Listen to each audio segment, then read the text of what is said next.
ভাৰতবৰ্ষৰ বুকুৰ পৰা ধৰ্ষণ 70% কমি যাব যদিহে অপৰাধীৰ লগত জড়িত আসামীবিলাকক আইনে প্ৰদান কৰা সৰ্বোচ্চ শাস্তি মৃত্যুদণ্ড অথবা ফাঁচি দিব পৰা গ'লহেঁতেন।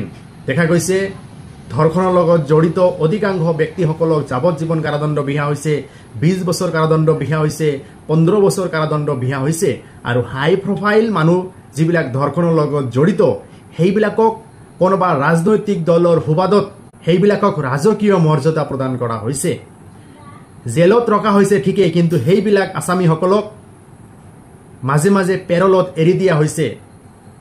পৰিয়ালৰ লোকসকলৰ লগত যোগাযোগ কৰিবৰ কাৰণে ঘনে ঘনে ছুটি দিয়া হৈছে জেলৰ পৰা।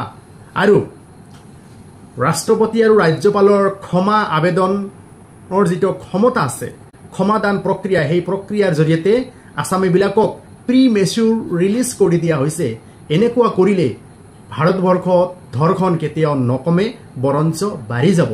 গতিকে আইন কঠোৰ আছে, গতিকে কঠোৰ আইন প্ৰয়োগ কৰিবৰ কাৰণে চৰকাৰে সকলো ধৰণৰ সুযোগ সুবিধা প্ৰদান কৰিব লাগিব, তেতিয়াহ'লেহে ধৰ্ষণ 70% কমি যাব।